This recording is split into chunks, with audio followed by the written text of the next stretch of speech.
Hello everyone, welcome to Keya's blog. কেমন আছো সবাই? আশা করি সবাই খুব ভালো আছো। আজকে আবার চলে এসেছি একটা নতুন ব্লগ নিয়ে তোমাদের সাথে। এই দিনটা ছিল তোমার ইন্ডিপেন্ডেন্স ডের আগের দিন। তো আজকে আমার ননদের বাড়িতে নেমন্তন্ন আছে। তার কারণ হলো আমার ছেলের মুখে ভাত হওয়ার পর এক এক করে সব রিলেটিভসদের বাড়িতেই নেমন্তন্ন আসছে। ওর যেমন আমার মামার বাড়ি থেকে, তারপর আমার পিসি শাশুড়ি বাড়ি থেকে, এবার হচ্ছে আমার ননদের বাড়ি থেকে। তো আজকে আমরা সেখানেই যাব। সেই জন্য আমরা সবাই মিলে প্রথমে বেরিয়ে পড়েছি মেয়ের নাচের ক্লাসের জন্য, কারণ সানডে মেয়ের তো নাচের ক্লাস থাকে। তো সেই জন্য আগে মেয়েকে নাচের ক্লাসে নিয়ে যাব, সে ডান্স ক্লাস কমপ্লিট হলে তারপর ওখান থেকে আমরা চলে আসবো ননদের বাড়িতে, যেটা আমাদের একদমই বাড়ির কাছে। কিন্তু ডান্স ক্লাসে যাব বলেই আমরা গাড়ি নিয়ে বেরিয়ে পড়েছি। তো ডান্স ক্লাস হয়ে গেলে ওখান থেকে আমরা ডাইরেক্ট চলে আসবো ননদের বাড়িতে। চলো।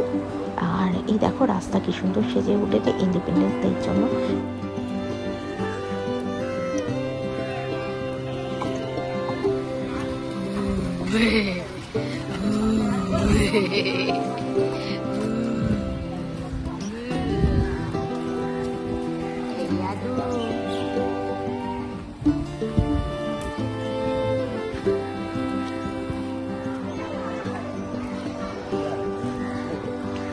আদু আদু তুমি দিদিয়ার ডান্স ক্লাসে এসছো? দিদিয়ার পারমিশন নিয়েছো?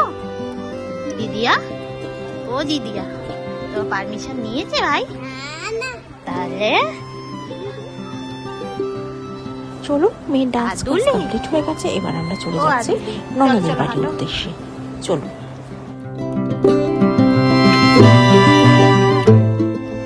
চলে এসেছি আমরা ননদের বাড়িতে। সবাই তো আমার ছেলেকে নিয়ে খুব ব্যস্ত, বিশেষ করে যে মেন লোক সেটা হচ্ছে আমার ননদের মেয়ে। ভীষণ বাচ্চা ভালোবাসে, ও তো ভাইকে কোল থেকে নামাতেই চাইছে না, কন্টিনিউ ভাইকে কোলে নিয়ে বসে আছে। আর এর সাথেই চলে এসছে আমাদের ইভিনিং স্ন্যাক্স, দুটো স্মাইলি দেয়া যে পটেটো ফ্রাইগুলো হয় সেগুলো, আর সাথে কফি।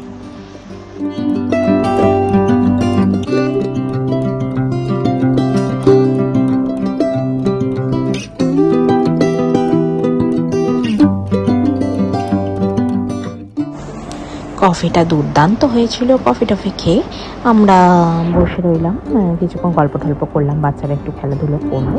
এরপরেই আস্তে আস্তে আমরা ডিনারের দিকে এগোবো, কারণ বাড়িতে যেতে হবে, পরের দিন আবার বাচ্চাগুলো স্কুল আছে। তো ডিনারে ছিল ফ্রাইড রাইস, ফ্রাইড ফিশ ছিল, সাথে ছিল হচ্ছে পনির বাটার মশালা, আর ছিল চিলি ফিশ।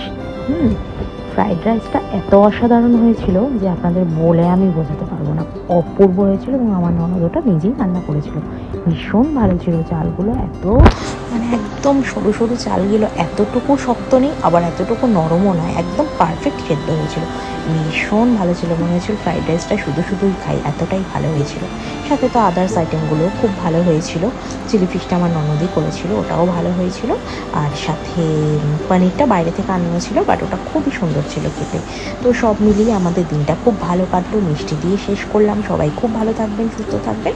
আর আমার এই ব্লগটা কেমন লাগলো অবশ্যই জানাবেন। Thank you, tata.